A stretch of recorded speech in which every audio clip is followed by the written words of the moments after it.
Good afternoon and welcome back to my channel. Today we're going to talk about EdTech Tools in the classroom. And one that I use in my classroom is Prodigy Math for English and Language Arts.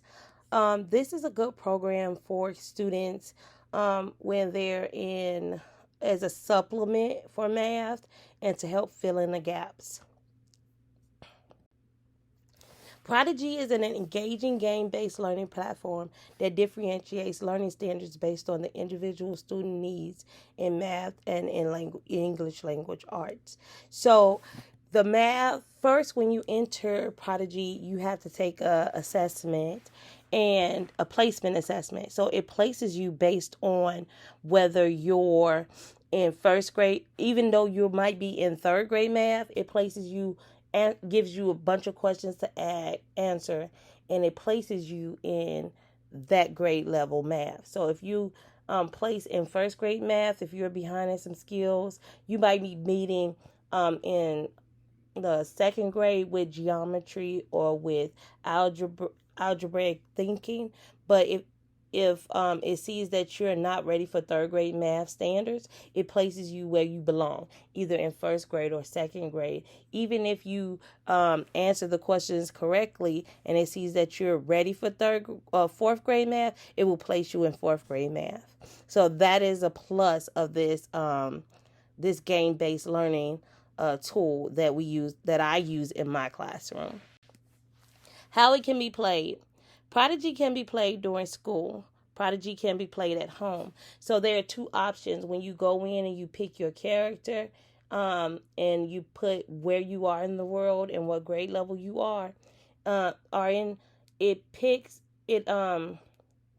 asks you, are you going to play at school or are you going to play at home? So the school option is free, but the home option is a premium cost that students will have to use in order to play at home, because after a certain amount of time the program will at 3 to 4 o'clock p.m. based on where you are in the world, it will cut off for school time. So students are not allowed to play at home unless they have that premium option. And that's one of the cons of this game-based learning technology, is that students are not allowed to fill in the gaps or learn at home for free. So that is one. So Prodigy teachers can sign in an entire classroom with a class code, or you can go to prodigygame.com and students can sign up for free themselves. I use this tech on my Clever page. So my district, every teacher brought every teacher a Clever page. That's our home base for all tech apps that students have. And I put it on my page. So I have a page that my class can only see, my classes that I teach can only see. So I put this as an option onto my class page, not onto the district's page, because this is not an option for the district. This is something I use for recess or recess games for when it becomes winter, because we're in Chicago and it becomes winter time and we can't go outside and play. So they use this as another option for recess games in the classroom. When students first log into Prodigy, they have to pick a character and then sign up for their grade. They can pick a school or at home play, as I explained previously. Then they have to go through a placement assessment for either math or English language arts. Then the program places them based on the answers given to their questions.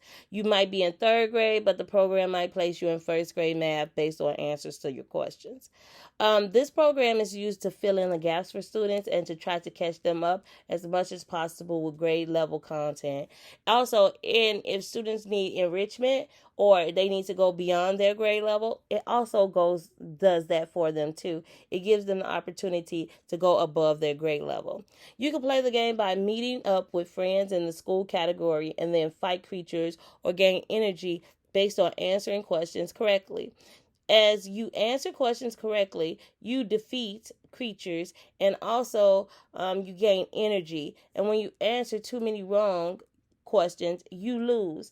So it basically gives you a question to answer. So for instance, it might say, what is 10 plus 10? And if students answer it right, they get a energy to attack the creature. If they get it wrong, then the creature attacks them. So it helps them with, these are facts that I need to know. These are things that I need to know. I need to make sure that I'm knowing them before I even press the go button. So here is a placement test from one of my Clever accounts that I have. So it placed some for one student.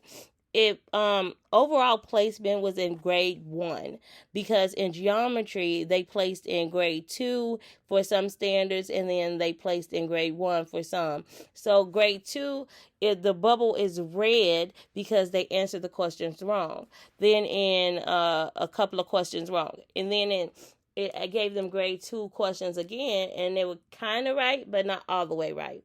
So, but in the grade 1 circle with the green, they answered the question correctly. So most of their questions in grade 2 and were wrong. So they, in the grade 1 standards, were right. So they placed them in grade 1,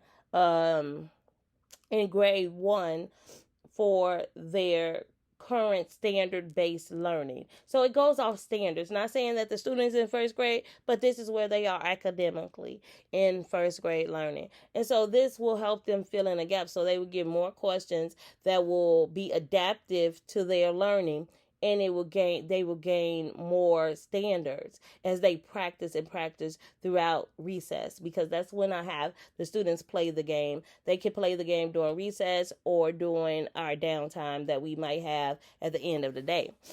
So students can work through a question. Here's an example of one of the questions that it might ask, and they can even write on a screen to work through the problem. It also breaks down students on where they are and how many questions they ask. So this is also from one of my classrooms on Clever through Prodigy. So it tells me who's in first place, who's answering the most questions, where they placed, and what actions are next. So it also gives you action steps for reaching the next standard, or what you can do to help them reach the next standards, especially if you're doing math centers. Pros of this game-based learning program is it fills in grade level gaps for students that they are missing. It's excellent data for multi-tiered systems of supports. So if you have a multi-tiered system of supports in your school, if you have a person that comes in and does intervention with your students, this could be also another thing that helps them see where students are. It differentiate learning for every student, meets them at their academic levels. Standard-based learning for math and English language arts. Questions are adaptive for students. Students can write on the screen to solve problems, and students can get help by pressing a button for step-by-step help. Cons of this program: the program does not let students use it free after 4 p.m. school hours. Sometimes it's as all students want to play, so when they're supposed to be on something else, or they're supposed to be doing something else, you will probably catch them on to Prodigy and have to tell them to come off. And also it promotes excessive screen time, but I say that it does more good with the screen time than the bad. So it helps fill in gaps with what you want to do for your classrooms. The steps for signing in is too time consuming, especially for students that need more opportunities with reading. And then these are my resources I use to tell you about this program. The prodigygame.com and clever.com. These are the things that I use in my classroom. I hope you found this helpful. It's actually a good resource because I've learned that my students do well on assessments because they fill in the gaps with this game. So hopefully you can use this in your classroom and find some need for it. Thank you. See you next time.